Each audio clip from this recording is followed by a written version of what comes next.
No último dia do prazo, o governo anuncia e detalha hoje a retomada gradual da cobrança de impostos federais sobre os combustíveis. Logo mais às 9h30 da manhã, o presidente Lula se reúne mais uma vez com o ministro da Fazenda, Fernando Haddad, ministro de Minas e Energia, Alexandre Silveira, e com o presidente da Petrobras, Jean Paul Prates. O martelo já foi batido, a gasolina, por ser um combustível fóssil, será mais onerada do que o etanol. As novas alíquotas ainda não foram divulgadas. Com isso, a previsão anual de arrecadação com o PIS e a COFINS de 28 bilhões de reais será preservada, mas contraria a ala política do governo, que alega risco de perda de popularidade de Lula no início da gestão. Ontem à noite, o ministro da Fazenda, Fernando Haddad, afirmou que a atual política de preços da Petrobras tem um colchão que permite aumentar ou diminuir o preço dos combustíveis, e ele pode ser utilizado, o colchão. Editada por Lula no início do governo, a medida provisória que estendia a desoneração dos tributos vence hoje, ou seja, as novas alíquotas vão valer a partir de amanhã. E aí, sem a desoneração, impactos. Gasolina pode ficar até 69 centavos mais cara e o álcool 24 centavos o litro.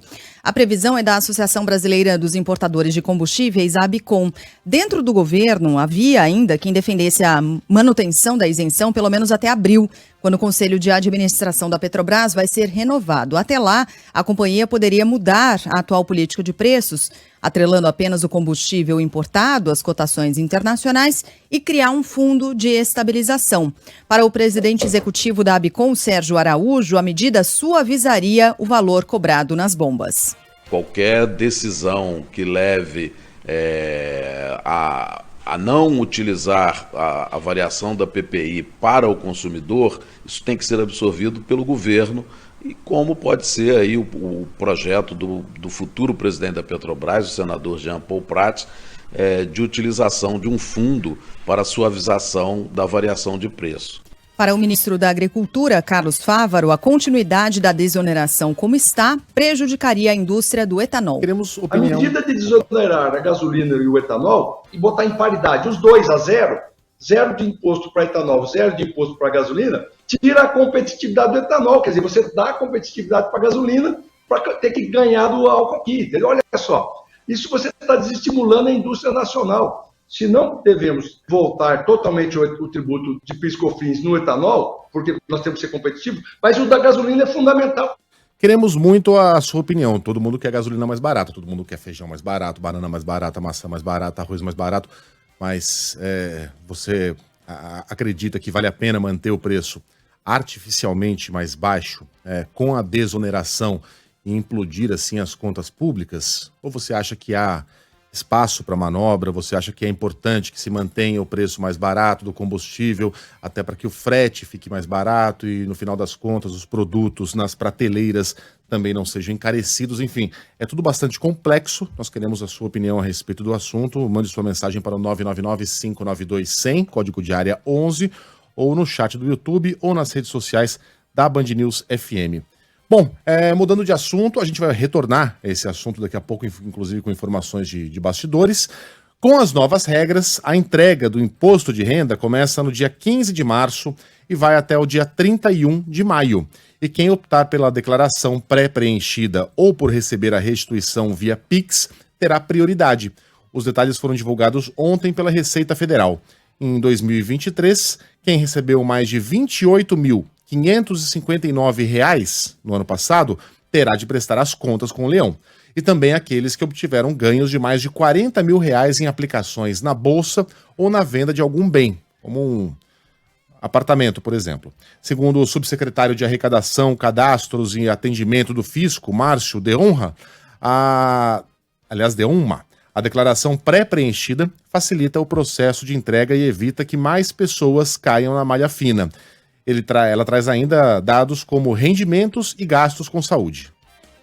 A declaração pré-preenchida, ela traz um mundo de informações, aliás, todas aquelas informações que chegam até a Receita, e a gente entrega de uma forma muito organizada ao cidadão, ao profissional que vai cuidar das declarações de seus clientes, e com isso a gente diminui a possibilidade de enganos, diminui a incidência de declarações em malha.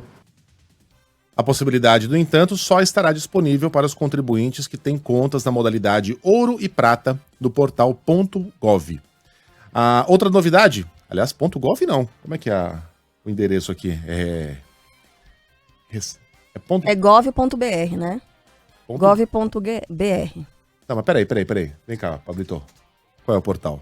Gov.br. Só gov.br? Gov.br, isso. Não, sem Não, o ponto. sem o ponto. Sem ponto. É O gov.br. Pablo, ele é Gov.br. antigo. Ele fala Não, ele www.gov. fala http, dois pontos, barra, barra. Essa parte ele não Cara, sabe. Eu conheço um amigo meu que é apresentador de podcast que manda essa até hoje. Então. http, dois pontos, barra, barra. Então é gov.br. Isso. Tá. Gov.br. Valeu, Pablito. E depois você manda mensagem pelo ICQ também, Pablo. Outra Obrigada. novidade é a autorização para que familiares possam utilizar a declaração pré-preenchida para entregar o IR de algum parente. É o que explica o subsecretário de Gestão Corporativa da Receita Federal, Juliano Neves. O público-alvo são dois. Os dependentes, muitas vezes você tem um dependente e tem que digitar tudo dele. Você tem a sua declaração pré-preenchida, mas as informações do seu dependente não vêm pré-preenchidas. Agora vai poder vir. Se esse dependente entrar com a conta GovBR dele e disser o seguinte, olha, o meu pai pode fazer a minha declaração, o meu marido pode fazer a minha declaração, estou autorizando. Quando ele for fazer a declaração pré-preenchida, terá não só as próprias informações, mas também a dos dependentes, rendimentos dos dependentes, contas bancárias.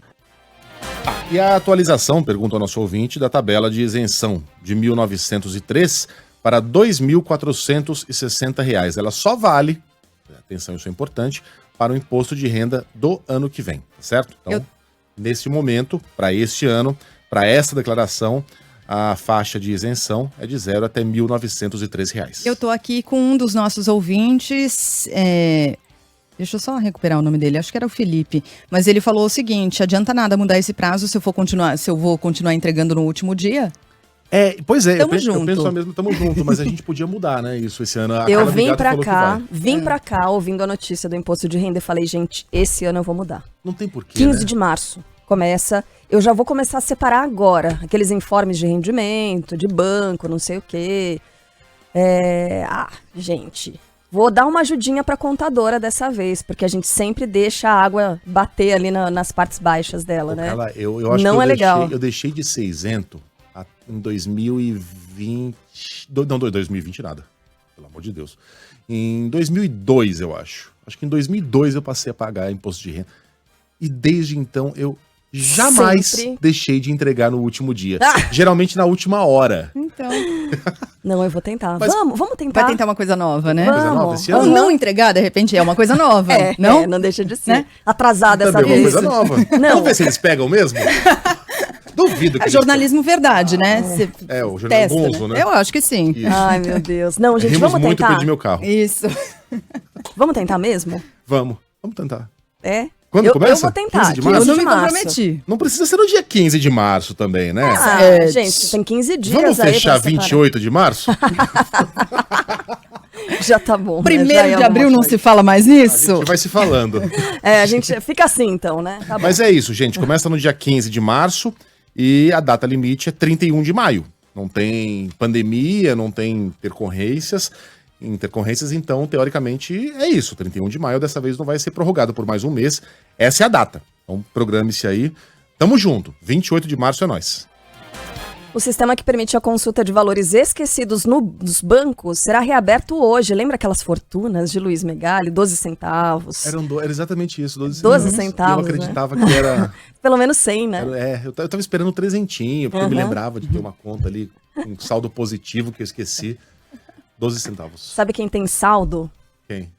Adriano Oliveira. Oi? Mas é de informação, não é de dinheiro. Fala, Adriano. A consulta ao dinheiro esquecido em bancos volta a funcionar a partir de hoje, às 10 horas da manhã.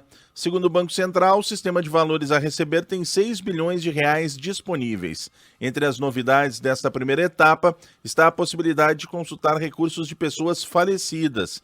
Além do dinheiro esquecido em contas bancárias, também há a devolução de tarifas cobradas indevidamente e sobras de cooperativas de crédito e consórcios encerrados. A consulta estava suspensa desde abril do ano passado, assim como os saques. Os valores estarão liberados a partir do dia 7 de março. Para evitar golpes, o Banco Central ressalta que o único site para consultar e saber como solicitar a devolução de recursos é valoresareceber.bcb.gov.br. Repetindo, valoresareceber.bcb.gov.br. Depois das tragédias, ou da tragédia que deixou pelo menos 65 mortos, as chuvas voltam a atingir o litoral norte de São Paulo. Estava vendo imagens de São Sebastião, com a água subindo mais uma vez, evidentemente diferente do que aconteceu no fim de semana de carnaval, né? Claro, a água subiu, mas não subiu aquele tanto, não houve deslizamento, mas uma cidade absolutamente traumatizada com essa tragédia e o desespero dos moradores quando essa chuva começou a ganhar força. Elaine Freire está aqui no estúdio e nos traz informação. Fala, Elaine, bom dia. Bom dia, Sheila. A chuva só deu uma trégua por volta das 4 horas da manhã. Houve deslizamentos na rodovia Rio Santos com 2 bloqueios, já não há mais interdições. Tudo liberado, e agora na parte da manhã haverá um sobrevoo em pontos de São Sebastião, né, uma área aí de mais de 100 quilômetros de extensão, justamente para averiguar se há deslizamentos na área interna. Não houve nenhum chamado, de acordo com a Prefeitura de São Sebastião, para desabrigados, né, para áreas de encostas, mas claro que há esse alerta aí em toda a cidade de São Sebastião. Uma nova vistoria feita por técnicos do IPT, que é o Instituto de Pesquisas Tecnológicas, e do IPA, Instituto de Pesquisas Ambientais, avalia as condições das encostas. O prefeito Felipe Augusto disse há pouco à Rádio Bandeirantes que esse estudo vai permitir um levantamento das condições dos imóveis atingidos. Nós temos mais pontos de risco que surgiram em decorrência dessas fortes chuvas que literalmente derreteram os morros. Então, é uma situação muito preocupante agora, nos próximos meses, em função de toda essa condição de chuvas que provocaram aparecimento de novos pontos de risco e agora uma preocupação maior aí com casas que estão entrando nesse colapso pós-chuvas também. Então, um momento de rescaldo, avaliação, as equipes do IPA e do IPT, junto com os técnicos da Defesa Civil, estão fazendo as vistorias in loco. E daqui a alguns dias nós teremos o real número de casas que terão que passar por desmonte ou que poderão ser reocupadas. A Defesa Civil faz um novo alerta para fortes chuvas em grande parte do estado de São Paulo. O aviso vai até quinta-feira, com potencial de enchentes, deslizamentos, ocorrências com raios, ventos e quedas de granizo. Também pode chover forte na Baixada Santista, na região de Itupeva, no litoral norte, que já voltou a sofrer com mau tempo. Hoje também a gente entra no 10º dia de buscas na região. Hoje, cães farejadores vão auxiliar nos trabalhos para localizar o caseiro Eliseu Alves Pedro, de 52 anos, na área ali de Baleia Verde. É o único ponto agora, o foco de buscas neste momento, e as atividades, né, os serviços vão ser retomados daqui a pouquinho. Valeu, Elaine. Estava vendo aqui imagens, se der tempo de o Thiago colocar na nossa live, senão depois a gente exibe as imagens da rodovia Rio Santos, no trecho entre Guaicá e Baraqueçaba. E aí são imagens dessa madrugada, resultado da chuva, dos deslizamentos de terra. Não houve deslizamentos impactando moradias, né? Mas o solo instável, solo encharcado, o resultado, mais terra desceu, escorregou ali para a pista, provocando esses bloqueios sobre os quais a Elaine estava falando. Mas agora, pela manhã, informação de momento do DR é que esses bloqueios também já foram desfeitos. Já houve a limpeza ali para que os carros possam seguir viagem, possam passar. No Paraná e em Santa Catarina, o alerta é de fortes chuvas nos próximos dias. Angelis Fire. Os estados de Santa Catarina, Paraná e São Paulo estão em alerta para a possibilidade de chuvas fortes e temporais. Dados do Climatempo apontam que em Santa Catarina essa chuva deve atingir o litoral e a região nordeste. No Paraná, os maiores volumes estão previstos do centro-sul até o litoral. Também há previsão de chuva intensa no sudoeste de São Paulo, na divisa com o Paraná. A estimativa é que chova entre hoje e quinta-feira entre 150 e 350 milímetros. O capitão Marcos Vidal, da Defesa Civil do Paraná, explica que os alertas são acompanhados pelas autoridades, com foco especialmente nas áreas que costumam apresentar maiores riscos. É importante que toda a população ela fique atenta, e nós temos uma atenção principal também naqueles municípios que já tiveram alguma situação registrada nos últimos dias, para que não voltem a sofrer, né? Um local que já já sofreu com um alagamento, um destelhamento. Se vierem chuvas mais fortes, ele pode sofrer novamente, né? Então é sempre importante estar acompanhando. A gente volta a falar sobre a chuva um pouco mais tarde aqui na programação, até porque, né, alerta de chuva forte para os próximos dias, como disse o Ângelo Sfair, no sul do país. Voltando a Brasília, Alexandre de Moraes decide que militares envolvidos nos atos criminosos do dia 8 de janeiro sejam julgados pelo STF. Fala aí, Leandro Aislan. O ministro do Supremo Tribunal Federal, Alexandre de Moraes, decidiu que a Suprema Corte deve julgar os militares que estariam envolvidos nos atos criminosos de 8 de janeiro em Brasília. Ao se manifestar sobre requerimento da Polícia Federal, Moraes estabeleceu que o caso não cabe à Justiça Militar, ao dizer que fixa a competência do Supremo Tribunal Federal, independentemente de os investigados serem civis ou militares. O ministro ainda autorizou a investigação de eventuais crimes cometidos por policiais militares do Distrito Federal e das Forças Armadas no ataque às sedes dos 3 poderes. A Procuradoria-Geral da República defende que o ex-ministro da Justiça e ex-secretário de Segurança Pública do Distrito Federal, acusado de omissão nos atos do último dia 8 de janeiro, continue preso. Ontem, a PGR se manifestou no Supremo Tribunal Federal sobre o pedido da defesa de Anderson Torres para que a prisão preventiva decretada contra ele fosse revogada.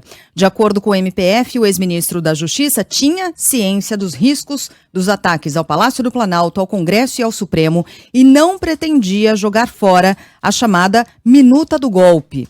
O documento falava sobre a instauração de um estado de defesa no Tribunal Superior Eleitoral para tentar reverter o resultado das eleições de 2022 depois da vitória de Lula. Em depoimento à Polícia Federal, Anderson Torres chegou a dizer que a minuta era descartável e sem qualquer tipo de viabilidade jurídica. Porém, de acordo com a PGR, o documento estava muito bem guardado, estava numa pasta do governo federal, junto a outros itens de especial singularidade, como mencionou a PGR. O que seriam esses itens? Fotos de família e uma imagem religiosa. Anderson Torres está preso desde o dia 14 de janeiro, quando voltou das férias nos Estados Unidos, sem o celular. Falta a gente entender quais são as circunstâncias, né, em que esse documento foi elaborado. Por quem e com qual objetivo? Era uma piada? Era um meme de internet? Por que estava impresso? Por que estava timbrado? Por que estava guardado? Por que não foi destruído imediatamente? Sob qual circunstância alguém apresentou esse papel ao Anderson Torres? Olha, Anderson, imagina que engraçado, que absurdo se a gente levasse uma coisa dessas adiante. Me parece ser uma piada das mais engraçadas. Então, por que esse documento existia? Que não tinha viabilidade jurídica, não tinha. Isso não ia colar nunca. Até porque se um golpe fosse levado até com participação das Forças Armadas aqui no Brasil, o nosso país não durava 2 dias. Não aguentaria as sanções econômicas impostas pelas democracias internacionais. Mas por que esse papel existia? Por quem foi impresso? E por que era guardado com tanto cuidado por Anderson Torres? E por outros, né? Segundo Valdemar da Costa Neto. Parece que era uma coisa que circulava ali com muito desassombro entre os aliados do ex-presidente. Por quê? Falta a gente entender exatamente que circunstâncias são essas. A gente imagina, né? Mas ainda falta uma resposta satisfatória por parte dessa gente. Só na sexta-feira eu não estava por aqui e teve uma operação do IBAMA, né, na casa do Anderson Torres, e 60 aves foram encontradas. Aves, aliás, algumas delas ameaçadas de extinção. Ele foi multado pelo IBAMA em R$34 mil por manter esse tipo de animal na casa dele. Viveiro. Foram encontradas, então eu imagino que vocês tenham noticiado isso por aqui, mas achei pitoresca essa notícia, né, que veio ainda com o ex-secretário preso. Bom, nessa segunda-feira o Ministério Público Federal apresentou 80 novas denúncias contra envolvidos nos atos do dia 8 de janeiro. Com isso, chegou a 912 o número de pessoas acusadas de crimes como associação criminosa e tentativa de golpe nos ataques às sedes dos 3 poderes. Nos casos mais graves, praticados com violência ou grave ameaça, as penas podem passar de 30 anos de prisão, segundo o MPF. Em outra frente, a Advocacia Geral da União prepara uma ação contra 50 pessoas físicas e jurídicas que financiaram o transporte de criminosos no dia 8. O pedido de indenização pode chegar a R$100 milhões. E a imagem do dia de ontem foi essa, né? O presidente Lula sendo vacinado por Geraldo Alckmin. no lançamento da campanha de imunização contra a Covid-19. O Márcio Rocha vai contar mais pra gente. Fala, Márcio. Com o objetivo de recolocar o Brasil numa posição de destaque no cenário internacional e atingir 90% da cobertura vacinal em todos os públicos-alvo, o governo federal lançou a campanha nacional de vacinação. Por isso, o presidente Luiz Inácio Lula da Silva foi até um centro de saúde do Guará, região administrativa do Distrito Federal, e foi vacinado pelo vice-presidente da República, Geraldo Alckmin, que também é médico. Lula tomou a vacina bivalente contra a Covid-19 fabricada pela Pfizer, que protege contra a cepa original do coronavírus, além de diversas variantes como a Ômicron. Depois de ser imunizado, Lula fez um apelo para que as pessoas também se vacinem. Que a gente não acredite no negacionismo. Que a gente não acredite nas bobagens que se fala contra a vacina. Você pode até não gostar de você e não querer tomar vacina, mas você tem a obrigação de gostar do seu filho, da sua filha, do seu filho, da sua mãe, do seu pai. Uma bela retomada, né? A gente precisava muito disso, de apoio do governo para que essa campanha de vacinação ela seja alavancada, porque os últimos anos não foram fáceis, né? Não só não houve emprego de recurso para propaganda, o Zé Gotinha praticamente desapareceu, né, coitado? Tava todo mundo em isolamento e o Zé Gotinha, que podia circular por aí também, né? Acabou ficando isolado. Então é uma imagem muito importante. Ela tem várias camadas, né? É um presidente se vacinando.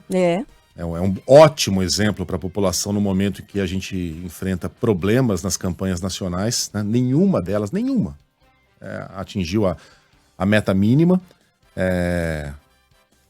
Tem um pleonasmo aí, né? De meta mínima. Atingiu a meta. Não, tem centro da meta. Tem, né? Mas atingiu o mínimo, você já tá na meta, tem teto, né? da meta. Tá, a gente não precisa complicar. E tem o fato de Lula estar sendo vacinado por um médico que é Geraldo Alckmin, né? Alguém que foi um adversário tão ferrenho em tantas campanhas políticas. Então tem muitas camadas positivas essa imagem. Ele já havia... Epiderme. Ele já havia explorado no bom sentido, tá? Politicamente, a campanhas de vacinação no passado, quando foi vacinado, lembra-se? Pelo então ministro pelo ex-ministro da Saúde, José Serra. Uhum. Com a diferença importante de que Serra não é médico. Ele era um ministro da Saúde, mas não é médico. Geraldo Alckmin, no caso, é um médico. E estava lá vacinando o presidente. É uma boa imagem. Não é médico? Não, ele foi ministro da Saúde, mas não era médico formado, não. Gente, deixa eu contar uma coisa. Ele é economista? Eu sou advogado, agora eu tô na dúvida. José mas Serra, médico formação... não é. Jornalista, né? Quando o Serra foi prefeito de São Paulo, uma vez eu fui cobrir uma pauta de saúde, era a inauguração de um hospital na Zona Leste, eu acho, da cidade. E aí ele foi, né, enquanto prefeito, lá testar, não sei o quê. E aí tinha um equipamento de pressão para medir a pressão sanguínea da pessoa. E aí eles escolheram uma moça, né, uma enfermeira, toda maquiada, toda paramentada, foi lá.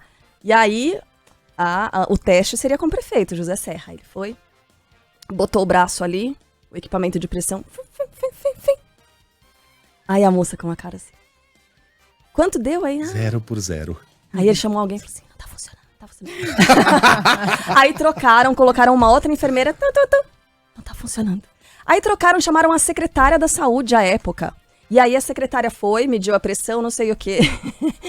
Aí eu tava perto e só tinha fotógrafo do lado ali. E os jornalistas estavam um pouco afastados. Eu não lembro como é que eu caí ali, mas eu tava naquela situação. Aí eu ouço José Serra falando assim, ó. Finge que tá funcionando. Com o cantinho da boca. Aí o secretário, quanto é que tá? 12/8, a pressão dele. E aí a gente confrontou, fiz até a reportagem na época do Serra, entrando no equipamento de pressão, né? Tentando medir a pressão ali e não deu nada. Então... O Serra pelo jeitão físico dele, né? Ele é muito parecido com aquele personagem lá dos Simpsons, o Sr. Burns, né? Excelente. Sim. Ele produz imagens muito boas, né? Cada vez que tenta sair um pouquinho do script de político, ele produz imagens maravilhosas. Quando tenta chutar uma bola e o sapato sai voando. Quando tenta se equilibrar num skate, vem 2 skatistas, um de cada lado, para segurá-lo em cima do equipamento. Mas teve uma bela carreira política. Foi um ótimo ministro da saúde, teve, enfim, um homem com boas ideias, né? Isso não... aqui ninguém tá misturando uma coisa com a outra, mas que produz imagens... E quando a bolinha de papel, não foi quando ele foi participar de um evento da Polícia Militar, se não me engano, a formatura dos novos PMs, e que ele pegou uma espingarda e mirou para os jornalistas, tá lembrado disso? Jornalistas lá embaixo, ele no palco, e aí ele segurando lá o que seria, sei lá que arma que era, uma Winchester 22. Aí os caras tirando foto, aí o Serra tem a ideia de mirar o bichão pra... Vou fazer uma pose legal. Aí tem lá, na capa de todos os jornais, a foto com o canão da espingarda apontada pra câmera. Então dá pra fazer uma exposição das imagens de Serra. Entre elas, essa dele vacinando o Lula no governo Lula 2. Gente, tem muitos ouvintes escrevendo pra cá, falando assim, mas vocês podem informar quem tem direito à vacina? Porque a gente tá falando aqui da vacinação do presidente Lula. Aí então a pessoa falou assim, vou me vacinar só por causa do Lula, com essa voz mesmo, ela escreveu. Tem gente que escreve com essa voz, né? Tem gente que vai, assim como teve gente que não se vacinou por causa do Bolsonaro. Isso. O senhor pode não acreditar, mas esses políticos, especialmente os mais populares, né, aqueles que movem multidões, eles têm muita influência sobre as ações de seus eleitores. Então é possível que isso aconteça assim, talvez não com você, mas com outras pessoas sim. Vacinação começou ontem, portanto, não é para todo mundo ainda, tá, gente? Você precisa ficar ligado num calendário estipulado pela prefeitura da sua cidade, respeitando normalmente o cronograma dos governos estaduais, tá bom? Mas em geral, nessa primeira fase, grupos prioritários, é assim que tem sido. Então, quem pode tomar vacina, que é a bivalente, pessoas com mais de 70 anos de idade, indígenas, imunocomprometidos, moradores de comunidades ribeirinhas, quilombolas, além de quem vive ou trabalha em instituições de permanência com mais de 12 anos de idade. Essas, em geral, são as regras para esse primeiro momento de campanha e aí o calendário vai avançando. Aferir a pressão, tá? Obrigada a todo mundo que escreveu. Não é medir pressão, é aferir, tá bom. Pro nosso ouvinte aí, as pessoas tomavam cloroquina porque o Bolsonaro tomava. As pessoas nos Estados Unidos chegaram a beber alvejante e desinfetante porque o Trump, irresponsável, meu Deus, num discurso falou, mas veja, o alvejante funciona na mesa, quando a gente passa com um paninho lá, limpa tudo, será que não vai funcionar no nosso corpo? Nossa. As pessoas foram lá, Nova York registrou um aumento de pessoas bebendo desinfetante. Foram envenenados. Então, acredite, as autoridades políticas têm sim influência nos seus eleitores. Aliás, por falar em Estados Unidos, mudando aqui de assunto, mas não de país, os Estados Unidos ainda não definiram o valor, mas prometem recursos, aspas, vultosos para o Fundo Amazônia. A informação é do vice-presidente Geraldo Alckmin, que se reuniu com o assessor especial do governo americano para o clima, John Kerry. Também participaram do encontro a ministra do Meio Ambiente, Marina Silva, e o presidente do BNDES, Aloysio Mercadante, que administra o fundo. Há 2 semanas, no encontro com Lula, o presidente dos Estados Unidos, Joe Biden, manifestou disposição em colaborar com o Fundo Amazônia. A expectativa é que o repasse alcance o valor de 50 milhões de dólares, o que equivale a 270 milhões de reais, que para pessoas como eu e a Carla Bigato, para a Sheila nem tanto, é muito dinheiro. Mas para um fundo para a proteção da Amazônia, pelo amor de Deus, é quase uma piada. É troco de pinga. Vamos aumentar esse valor aí, Biden. O martelo ainda será batido, segundo o Geraldo Alckmin. O enviado John Kerry não definiu o valor, mas colocou que ele vai se empenhar junto ao governo, junto ao Congresso norte-americano e junto à iniciativa privada, para termos recursos vultosos, não só no Fundo da Amazônia, como também outras cooperações. 50 milhões de dólares é uma piada, cara. Tem casas em Los Angeles, lá no alto de Bel Air, que custam esse valor aí.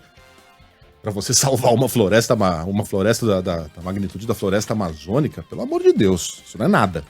O BNDES já está analisando projetos que dependem de recursos do Fundo Amazônia, reativado em janeiro. O objetivo é atender aos povos indígenas, preservar a floresta e gerar renda para a população da região. Seguimos agora para o Rio de Janeiro para tratar dessa história trágica. Que tristeza. A mãe do menino que morreu ao cair do apartamento onde morava é ouvida pela Polícia Civil no Rio acabou desmaiando ali ao entrar, né, na delegacia. O Leonardo Macaxeira vai trazer mais informações. A mãe do menino morto ao cair de um prédio no Andaraí, na zona norte do Rio, nega que tenha deixado ele e os irmãos sozinhos em casa. Jéssica da Silva Ramos prestou depoimento na noite desta segunda-feira e contou que as crianças ficaram com o sobrinho dela, Luiz Henrique Ramos. Jéssica disse ainda que havia combinado com o pai do menino, identificado por ela apenas como Stefan, de deixar as crianças com ele, mas que no dia anterior, Stefan teria parado de responder as mensagens. Por isso, ela teria pedido para Luiz Henrique ficar com os meninos. Além dela, outros familiares prestaram depoimento nesta segunda-feira. Alain Luiz Silva Ramos despencou de uma altura de aproximadamente 20 metros.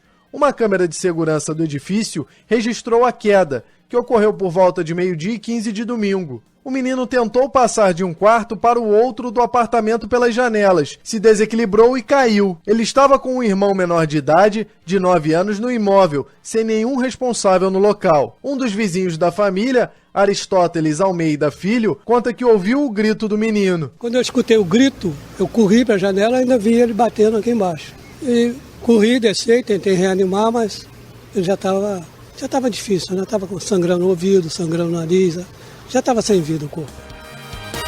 Toda a solidariedade aqui à família, que sofrimento, né, pelo qual está passando essa família toda. Bem, ainda no Rio de Janeiro, mais agora sobre o caso da idosa internada à força pela própria filha e o genro, Priscila Xavier. A Polícia Civil investiga se o casal acusado de internar uma idosa à força numa clínica psiquiátrica também está envolvido em outro crime parecido que resultou na morte de um homem em setembro do ano passado. Segundo as investigações, a filha da idosa, Patrícia Reis, e o genro dela, Rafael Machado, contrataram uma equipe para imobilizar Rodrigo Machado em frente à casa onde ele morava. A vítima morreu de forma suspeita 7 meses depois. Patrícia e Rafael foram presos no sábado pelo sequestro de Maria Aparecida e tiveram a prisão em flagrante convertida em preventiva. A idosa já havia pedido uma medida protetiva contra a própria filha, mas a solicitação não foi julgada a tempo de evitar o sequestro no dia 6 de fevereiro. O paradeiro de Maria Aparecida foi descoberto no sábado, quando os agentes libertaram a mulher e interditaram a clínica.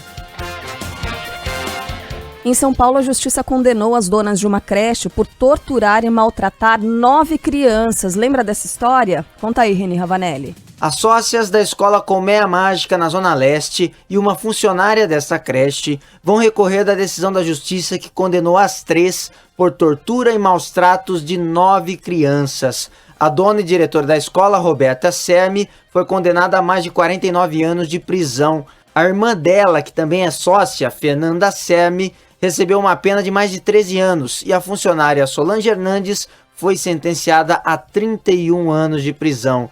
Segundo as investigações, os maus-tratos aconteceram entre dezembro de 2021 e março do ano passado. A escola Colmeia Mágica também é alvo de um segundo inquérito que apura tortura contra mais 20 meninos e 14 meninas. Ainda em São Paulo, a Polícia Civil investiga o caso do idoso atropelado por um motorista de ônibus na região do Tremembé, Zona Norte. No último domingo, Dalci Almeida, de 73 anos, tentava descer do ônibus depois de uma discussão quando a porta foi fechada e aí ele teve que forçá-la. Com o braço do idoso preso, o motorista acelerou, provocou a queda da vítima e antes de passar por cima das pernas desse senhor. É uma imagem bem forte, a gente até, enfim, eu não sei, eu acho essa imagem horrorosa, gente, terrível. O filho do Dalci, Ricardo Nascimento, contou pra gente o que exatamente aconteceu. Eles discutiram por conta do uso de máscara e meu pai teria dito a ele, assim, você não pode cobrar os passageiros se você não está usando a máscara, você tem que ser o exemplo. E aí o motorista xingou ele, falou alguns palavrões, ameaçou até parar o ônibus. Logo depois do atropelamento, a polícia militar foi chamada, mas ao chegar por lá, a vítima já havia sido socorrida e levada a um hospital. Depois, o idoso acabou sendo transferido para a Santa Casa, onde permanece internado. Ele está muito fraco, muito debilitado, né? Ele perdeu bastante sangue. É revoltante, eu não consigo achar uma palavra para definir o que esse motorista fez com meu pai. A polícia militar, o motorista disse que não percebeu que o idoso havia sido atropelado e retornou ao local do acidente. Fez teste do bafômetro que deu negativo. A Aviação Sambaíba, empresa responsável por essa linha, demitiu o motorista por justa causa. E essa aqui em Brasília, um militar do Exército foi preso por filmar e tirar fotos de partes íntimas de mulheres em um supermercado. Rafael Procópio. Um sargento do Exército Brasileiro foi preso por importunação sexual na região de Braslândia, a cerca de 50 quilômetros da área central de Brasília. O crime aconteceu em um supermercado da região. Imagens do circuito interno do estabelecimento registraram o momento em que o militar seguia duas mulheres e se aproveitou do momento em que uma delas se abaixava para pegar um produto na prateleira. Ele ficou ao lado desta mulher, retirou o celular dele e fez as imagens das partes íntimas dela. A vítima percebeu o movimento do homem e conseguiu, na sequência, tomar o aparelho e chamar a segurança do mercado. O militar confirmou que tinha feito os vídeos e que estavam salvos no telefone. Ele foi levado à delegacia da região, assinou um termo circunstanciado e foi liberado. Nossa, gente, que coisa nojenta, né? Asquerosa. O que leva uma pessoa a fazer é perversão. Ele é um pervertido. Ou não, isso é muito mais comum do que a gente fica sabendo. Que é comum, mas eu não consigo imaginar alguém que não tenha uma parafilia qualquer e fazendo um troço desses. Não é possível, não é possível. Bom, vai passar por um exame psicotécnico, né? Mas enquanto isso, que seja afastado da sociedade. Esse cara não pode ficar circulando por aí. É porque acima de tudo, de ser um pervertido, concordo com a Carla, é um criminoso, né? Sim. É um criminoso. Tem que ser tratado como tal. O Ministério Público Federal emite parecer favorável para que Robinho cumpra no Brasil a pena aplicada por estupro na Itália. O destaque é de Arthur Coelho. O Ministério Público Federal dá parecer favorável para que Robinho cumpra a pena que recebeu na Itália por estupro aqui no Brasil. O posicionamento responde à presidente do Superior Tribunal de Justiça, ministra Maria Tereza de Assis Moura. Na semana passada, ela determinou que a Procuradoria-Geral da República se manifestasse sobre um requerimento feito pelas autoridades italianas. Inicialmente, o país europeu pediu a extradição do ex-jogador, que foi negada pelo Ministério da Justiça, porque a Constituição não permite esse tipo de procedimento. O passo seguinte foi solicitar que o atleta cumpra a condenação aqui mesmo. Além de dar aval para a execução da pena, a PGR informou 4 endereços em que Robinho pode ser localizado. Os advogados agora terão de apresentar a defesa do ex-atleta condenado a 9 anos de prisão por estupro coletivo de uma mulher de 32 anos em Milão em 2013. Acabou mesmo, gente. Apesar do pedido de colaboradores, a Justiça de São Paulo decretou a falência da fábrica de chocolates Pan. A empresa, de 88 anos, acumula mais de 200 milhões de reais em dívidas e estava em recuperação judicial desde 2020. A companhia já havia apresentado o pedido de autofalência dentro do processo. A marca, para quem, se é que tem alguém que não se lembra, ficou famosa pelos cigarrinhos de chocolate, pelas moedas de chocolate. E reconheceu que não teria o guarda-chuva, a gente achava que era e não é, né? Não é. O guarda-chuva, o famoso guarda-chuvinha de chocolate, aquela gordura hidrogenada pura. Não é da Pan. Cara, aquilo grudava no dente e não saía era mais. Era difícil de comer. Era. Nossa senhora! Era uma banha com um pauzinho. Mas quase todos, sei lá, o Ivan Brandão comprou pra mim essa semana os lápis, né? O lápis de chocolate, que antes era o cigarrinho, daí mudou pro lápis, né? Ou eles abandonaram o cigarrinho e ficaram só com lápis. Cara, é o mesmo gosto daquele guarda-chuvinha lá. Aquilo ali não é chocolate. Agora eu vou te falar, é difícil você comprar um chocolate hoje no Brasil e não tá comprando uma barra de gordura hidrogenada, tá? Mesmo das marcas mais famosas. A gente percebe como estão piorando a qualidade dos produtos que são servidos aqui pra gente, e eles estão cada vez menores, né? Você vai comprar hoje um diamante negro, o diamante negro não é mais um chocolate, é um bombom. Ele é pequenininho? Ele é desse tamanho aqui. Lembra? Ele Era um dos meus preferidos. Tudo vai diminuindo e diminuindo a cobertura, diminuindo a qualidade também. Eu fui comprar um chocolate em Doha. Nossa. Eu tava trabalhando em Doha, tá? Você que me mandou. Vai lá, vou comprar um chocolate. E eu comprei o chocolate mais comum que existe, aquele da marca mais famosa. Não vou falar não. Não. Ih, Mané Lindt. Não, marca mais comum. Marca de supermercado. Da Nestlé. Comprei um chocolate ao leite da Nestlé. Em Doha. Carla, é outro produto. É outra coisa. É completamente diferente do que a gente come aqui. É cremoso, é chocolate. Você sente o gosto do leite, do cacau. É muito diferente. Palavra de honra. Mas qual foi que você escolheu? Você É lembra? esse, chocolate ao leite. Ah, aquele o chocolate... vermelho, embalagem vermelha. Sem Aquele lá nada. mesmo, sei. É completamente diferente. O que a gente come aqui tá cada vez mais parecido com o guarda-chuvinha. Uhum. A gente percebe quando compram um equivalente lá fora. Eles estão mais caros, menores e piores. Impressionante. O pessoal tá lembrando aqui da casquinha, aquela casquinha que é vendida como sorvete, né? A gente acha que é sorvete, mas na verdade não é sorvete. Casquinha de loja de fast food, de rede de fast food, todas elas. McDonald's, né? Também, todas elas. Ah, não, mas aquilo nunca foi. Aquilo não é sorvete, gente. Aquilo é pura Uma banha. massa gelada. Aquilo é uma massa de gordura gelada. Você sabe o que Eles tem lá? nem falam que é sorvete, né? Você sabe o que Ninguém tem fala na que esquina a gente de casa? Que acha que é. Aquele sorvete de massa colorido. Nossa. Que tem um líquido. Sabor da infância. Que sai da... Aquelas garrafas que ficam de cabeça pra baixo, assim, uma coloridas. azul céu, outra laranja, que você não faz a menor ideia do que é aquilo. Mas sai um troço cremoso, meio em espiralzinho assim, que é bom pra caramba. É bom pra caramba. Nunca mais voltei a tomar outro sorvete. Bom, sabe quem é bom pra caramba? Quem? Messi! Que levou pela 7ª vez. Não acabou ainda, Carlinhos. Ah, meu Deus. Enfim, a marca reconheceu que não tinha capacidade de honrar as dívidas, as atividades serão encerradas, não tem mais PAN, fim de papo, os bens serão vendidos e o valor arrecadado vai pagar os credores. Gente, tem um monte de mensagem aqui dos nossos ouvintes lembrando de chocolates. Tem um aqui que falou, cara, tinha um chocolate que tinha gosto de gasolina. Cara, como é esse? Eu vou recuperar aqui as mensagens. Foram várias mensagens, tá? Petrobito. Aqui, alguém aí lembra do wafer do Fofão, sabor morango, fedia gasolina?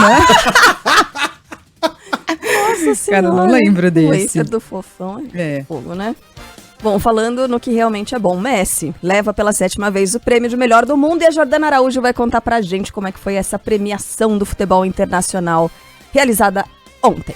Lionel Messi é o melhor jogador de 2022 e vence o prêmio FIFA The Best pela 7ª vez. Ele superou os franceses Mbappé e Benzema. A espanhola Alexia Putellas, do Barcelona, conquistou o prêmio de melhor jogadora pelo 2º ano consecutivo. O melhor goleiro foi Dibu Martínez, campeão mundial pela Argentina e atualmente no Aston Villa da Inglaterra. Já a inglesa Mary Earps, do Manchester United, foi escolhida a melhor goleira. O argentino Lionel Scaloni foi eleito o melhor técnico do ano, enquanto Sarina Wiegman, da seleção feminina da Inglaterra, foi a melhor treinadora. O volante Casemiro foi o único brasileiro na seleção de 2022 em votação feita por jogadores de todo o mundo. O atacante Richarlison concorreu ao prêmio Puskás, mas o vencedor foi o polonês Marcin Oleski. Marcin Oleski, amputado. A gente tá exibindo na live, nesse momento, dá uma olhada, ó. Foi o gol do Richarlison, só que com muletas. Não, ele recebe um cruzamento. Falei, ele levantou com a perna e bateu com ela mesmo. Não. Ele recebe um cruzamento, ele vai de primeira, é um voleio semi-bicicleta, mas ele não tem uma perna. Que golaço, hein, cara? Nossa senhora. Um tremendo de um golaço. Tá bem entregue? Tá bem entregue, cara. Tá bem entregue. Concordo. Também porque, estaria assim, se fosse pro Richarlison. Estaria. Copa do Mundo e coisa e tal, mas tá em boas mãos. Né? Golaço. Teve homenagem também ao Pelé. O Yuri Queiroga vai contar pra gente. A cerimônia do FIFA The Best em Paris foi marcada não só por premiações, mas por homenagens a Pelé. A FIFA exibiu um vídeo em homenagem ao eterno rei do futebol e Ronaldo Fenômeno, um dos convidados do evento, entregou um troféu especial a Márcia Aoki, viúva de Pelé. Ronaldo destacou a importância de Pelé no combate ao racismo dentro e fora do futebol. Quando ele jogava, o mundo era um lugar ainda mais racista do que é hoje. Ele, um atleta negro, se tornou o rei do esporte mais popular do planeta. Mostrou que o negro pode ser mais bem-sucedido e pode vencer o racismo. Essa luta ainda não acabou, mas peço que todos se inspirem no exemplo do rei Pelé, para que combatamos o preconceito. Pelé foi o maior dentro de campo e teve um impacto gigantesco na sociedade. Esse legado será eterno.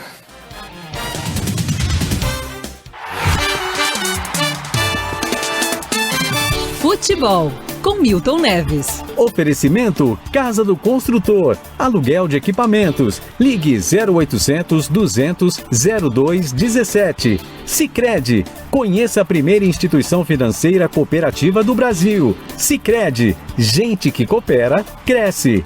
E Hotel Terras Altas. Lazer, diversão e gastronomia, pertinho de você.